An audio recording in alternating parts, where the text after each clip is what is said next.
Hello students, सुश्री classes में आपका स्वागत है। आप लोग वीडियोस देख रहे हो ना, तो थोड़ा कमेंट करिए, यानी हमको वीडियो बनाने में और मजा आता है। आज हम इस वीडियो के माध्यम से क्लास 12th के व्यवसाय अध्ययन का 6th चैप्टर नियुक्तिकरण या स्टाफिंग, इसका अगला टॉपिक देखेंगे। हमारा अगला टॉपिक है नियुक्तिकरण के तत्व या एलिमेंट्स ऑफ रिक्रूटमेंट। इनमें अब हम देखते हैं कि नियुक्तिकरण के तत्व 3 होते हैं: भर्ती, चयन और प्रशिक्षण। इन 3 तत्वों को हमको अलग अलग पढ़ना है। पहला है भर्ती। तो आज हम इस वीडियो में भर्ती क्या है या रिक्रूटमेंट क्या है ये पढ़ेंगे। तो भर्ती का अर्थ है, जैसे वर्तमान समय में भर्ती ये उपक्रम का सबसे महत्वपूर्ण अंग है।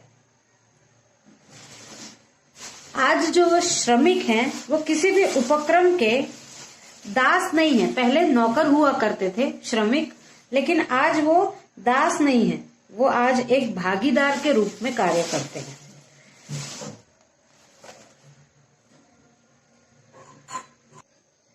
आज किसी उपक्रम की ये परिस्थिति है कि यदि किसी कर्मचारी को चुनकर रखा जाए तो उसे हटाना कठिन हो जाता है। इसलिए जब भर्ती की जाती है तो सावधानी पूर्वक कर्मचारियों की जांच पड़ताल करके ही उचित व्यक्ति की भर्ती की जानी चाहिए। भर्ती की प्रकृति सकारात्मक होती है। मानव मनुष्य के पूर्वानुमानों पर आधारित चयन प्रक्रिया का ये पहला बिंदु है। यहाँ पर हम देखेंगे बाद में कि चयन और भर्ती में अंतर है। अपन साधारण बोलचाल की भाषा में दोनों को एक समान मानते हैं, लेकिन व्यवसाय अध्ययन की भाषा में भर्ती और चयन ये दोनों अलग अलग प्रक्रियाएं हैं जो हम आगे देखेंगे। अब हम देखते हैं भर्ती की परिभाषा।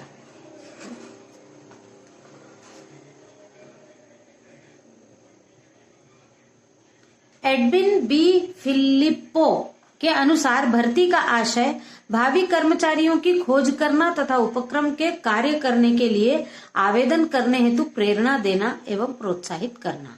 यानी भर्ती से आशय ये है कि अपनी कंपनी या अपने उपक्रम में किस प्रकार के कर्मचारियों की आवश्यकता है, इनकी खोज करना और खोज करने के बाद लोगों को एडवर्टीजमेंट या के द्वारा आवेदन देने के लिए प्रेरित करना और प्रोत्साहित करना भर्ती कहलाता है। अब हम यहाँ देखते हैं अगला टॉपिक हमारा है अच्छी भर्ती नीति की विशेषताएं, तत्व या सिद्धांत। कि एक अच्छी भर्ती की नीति क्या होनी चाहिए, उसकी क्या क्या विशेषताएं होनी चाहिए। पहला है केंद्रीयकरण एवं विकेंद्रीकरण। तो एक अच्छी नीति भर्ती का कार्य केंद्रीकृत करके की जानी चाहिए। ये एक अच्छी नीति कहलाती है कि भर्ती का कार्य केंद्रीकृत होना चाहिए, विकेंद्रीकृत नहीं होना चाहिए। अब ये केंद्रीकरण और विकेंद्रीकरण का क्या अर्थ है? तो केंद्रीकरण का मतलब है कि भर्ती करने का अधिकार या एक व्यक्ति के पास या एक डिपार्टमेंट के पास होना चाहिए और एक जगह से ही सारे पदों की भर्ती होनी चाहिए। ऐसा नहीं होना चाहिए कि लेबर की भर्ती हो तो कुछ अलग डिपार्टमेंट है या कुछ अलग लोग भर्ती करते हैं, उसके बाद उसके उच्च स्तर के प्रबंधकों की भर्ती कोई और करता है। इस प्रकार का नहीं होना चाहिए। भर्ती करते समय केंद्रीयकरण होना चाहिए, यानी एक ही केंद्र से, एक ही स्थान से सारी भर्तियां होनी चाहिए। दूसरा है वर्तमान आवश्यकताओं का ध्यान। ये आवश्यक है कि जब भर्ती की जा रही है तो उस उपक्रम में वर्तमान में किन किन पदों पर लोगों को रखने की आवश्यकता है, इसकी खोज पहले की जानी चाहिए। फिर अगला है आश्वासन का अभाव। जब भर्ती की नीति प्रभावशाली बनाने के लिए भर्ती करते समय कर्मचारियों को उपक्रम की तरफ से किसी भी प्रकार का कोई भी आश्वासन नौकरी का देने का नहीं किया जाना चाहिए, क्योंकि भर्ती की प्रक्रिया में आपको नौकरी मिल ही जाएगी, इस प्रकार का आश्वासन देने की आवश्यकता नहीं होती। फिर योग्यता का आधार।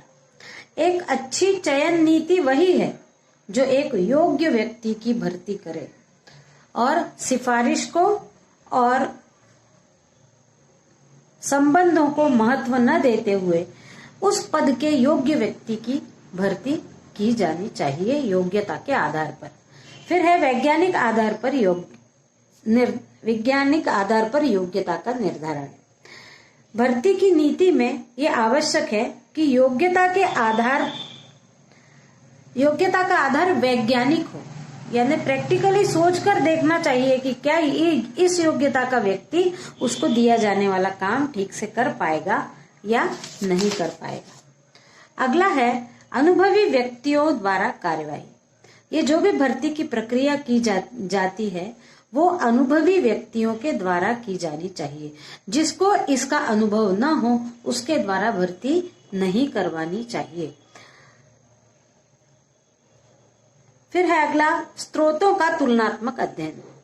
एक भर्ती नीति के अंतर्गत समय समय पर अनेक स्रोतों का अध्ययन करते रहना चाहिए और हर बार सर्वाधिक उपयुक्त स्रोत का उपयोग किया जाना चाहिए। स्रोतों का अध्ययन यानी कहाँ से भर्ती के लिए लोग आने वाले हैं, इसका अध्ययन करना चाहिए। आगे हम पढ़ेंगे कि भर्ती के दो स्रोत हैं, एक आंतरिक और दूसरे बाह्य स्रोत। तो ये देखना आवश्यक है कि किन स्रोतों के माध्यम से भर्ती की जा रही है। फिर अगला है योग्यता का मिलान। एक अच्छी भर्ती नीति में प्रार्थियों की योग्यता का मिलान कार्य एक अपेक्षित योग्यताओं और आवश्यकताओं से किया जाना चाहिए। उसकी क्या योग्यता है और हमारे यहाँ पर जो भर्ती की जा रही है वो किस पद पर की जा रही है, उसके लिए किस योग्यता की आवश्यकता है, ये सोचते हुए योग्यता का मिलान किया जाना चाहिए। उसकी योग्यता और हमारे पद की योग्यता, ये जब मिल जाएगा तब एक योग्य व्यक्ति की भर्ती होगी। फिर है संगठन और सामाजिक उद्देश्यों के अनुकूल। एक अच्छी भर्ती नीति उसे ही कहा जाता है जो संगठन के आवश्यक उद्देश्यों की प्राप्ति के साथ ही सामाजिक उद्देश्यों की भी प्राप्त करे। फिर श्रम संघों को मान्यता। भर्ती नीति ऐसी होनी चाहिए कि श्रम संघों के प्रति आदरपूर्ण दृष्टिकोण रखे, क्योंकि आज का समय ऐसा है कि श्रमिकों के संघ बने होते हैं।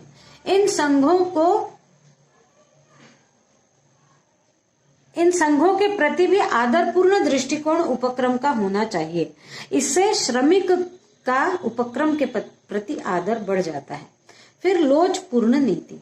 भर्ती नीति लोचपूर्ण होना चाहिए।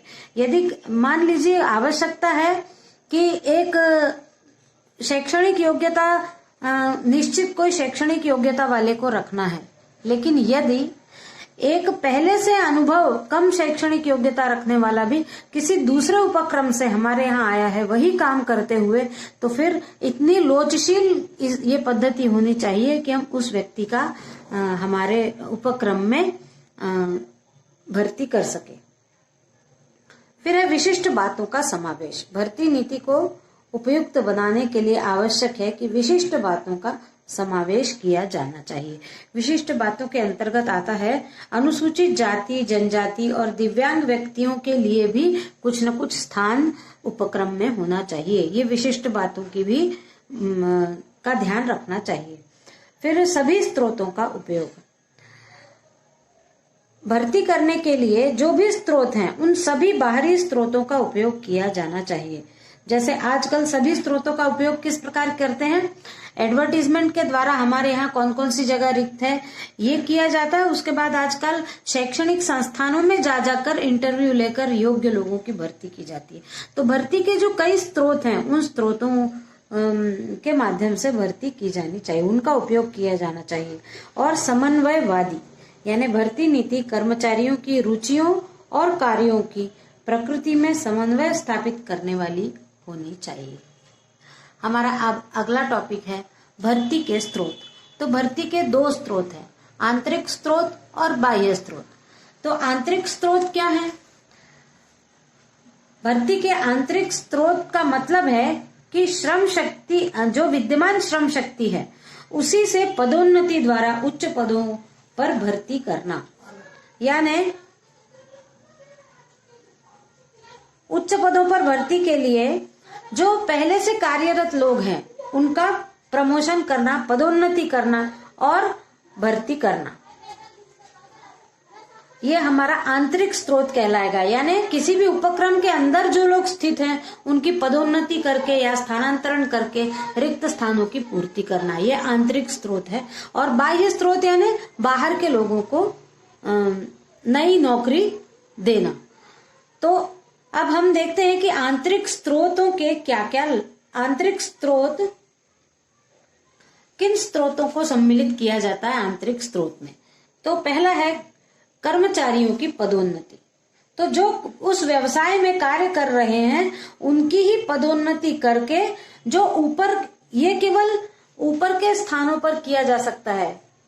मध्य स्तर और उच्च स्तर के लिए निम्न स्तर में कार्य करने वाले लोगों की ऊंचे पद में भर्ती करके कर्मचारियों की पदोन्नति करके रिक्त स्थानों को पूरा किया जा सकता है। उसके बाद दूसरा है कर्मचारियों का स्थानांतरण, यानी एक डिपार्टमेंट से दूसरे डिपार्टमेंट में कर्मचारियों को भेजकर दूसरे डिपार्टमेंट की पूर्ति की जा सकती है। या किसी डिपार्टमेंट में संख्या ज्यादा है और वहां उन लोगों की आवश्यकता नहीं है तो वो जिस जगह काम कर सकते हैं उस प्रकार के कार्य के स्थान पर उनका स्थानांतरण कर देना। फिर तीसरा है जबरी छुट्टी, यानी जब संगठन चलते चलते या उपक्रम का कार्य होते होते कभी कच्चे माल की कमी आ जाए, कभी विद्युत की अनुपलब्धता हो जाए या फिर पानी के अभाव में कुछ काम कम हो जाता है, तो ऐसे समय जो कर्मचारी हैं उनको काम से हटा दिया जाता है। लेकिन जब स्थितियां सामान्य हो जाती हैं तो फिर से उनको काम पर ले लिया जाता है। फिर अतिरिक्त कर्मचारियों का समायोजन, यानी किसी एक शाखा में ज्यादा लोग होंगे तो जहां पर आवश्यकता है वहां उनको भेजकर कर्मचारियों की पूर्ति कर ली जाती है। अब हम देखते हैं आंतरिक स्रोतों से क्या क्या लाभ है। यदि किसी उपक्रम में पहले से कार्य करने वाले लोगों से ही रिक्त स्थानों की पूर्ति कर ली जाए तो क्या क्या लाभ होंगे। उसमें पहला है सामान्य नियमों की जानकारी, यानी वो व्यक्ति यदि पहले से उसी उपक्रम में कार्य कर रहा है तो वो उस उपक्रम के बारे में सब कुछ जानता है, उसको सामान्य जानकारी देने की आवश्यकता नहीं है, वो वहीं रचा बसा हुआ है। तो जो भी उसको अगला काम मिलेगा वो बहुत जल्दी उसको समझकर कार्य करने लगेगा। फिर दूसरा लाभ है मनोबल में वृद्धि। पदोन्नति होने के कारण उसको और अधिक कार्य करने की इच्छा होगी और वो कार्य के प्रति समर्पण दिखाएगा। फिर है प्रशिक्षण के खर्च में कमी। यदि पहले से ही कार्यरत व्यक्ति को लिया जाए तो प्रशिक्षण के खर्च में बहुत कमी होगी, क्योंकि उसको थोड़ा सा सिखाकर ही नया कार्य उससे करवाया जा सकता है। और मितव्ययी, यानी आंतरिक स्रोतों से ही यदि लोगों को रखा जाता है तो इसमें पैसा बहुत कम खर्च होता है। इसके बाद अगला है आंतरिक स्रोतों से हानियां। नवीन कर्मचारियों के प्रवेश पर लोग, यदि वहीं के वहीं लोगों से भर्ती हो जाए या ट्रांसफर करके या पदोन्नति करके लोगों को लिया जाए तो जो नए कर्मचारी आते हैं तो वो नया ज्ञान लेकर आते हैं और उस नए ज्ञान से कहीं ना कहीं कम लाभ होता है कंपनी को, तो नवीन कर्मचारियों के प्रवेश पर रोक लग जाती है। उसके बाद अगला है अकर्मण्यता। जो पहले से ही वहां कार्य कर रहे हैं उनका माइंड ऐसा सेट रहता है कि मैं इतने दिन काम करूंगा तो मुझे पदोन्नति मिल ही जाएगी, और इसलिए वो ज्यादा अच्छी से काम नहीं करते। पदोन्नति की निश्चितता के कारण वो उदासीन रहते हैं, ज्यादा कार्य नहीं करते। फिर स्वस्थ प्रतियोगिता समाप्त हो जाती है, इसमें कुछ न कुछ गड़बड़ियां होने लगती हैं। उसके बाद उत्पादकता का प्रभाव। आंतरिक भर्ती से सतत प्रक्रिया है, पदोन्नति और स्थानांतरण उत्पादकता को भी प्रभावित करती है। इस वीडियो में बस इतना ही। Thank you.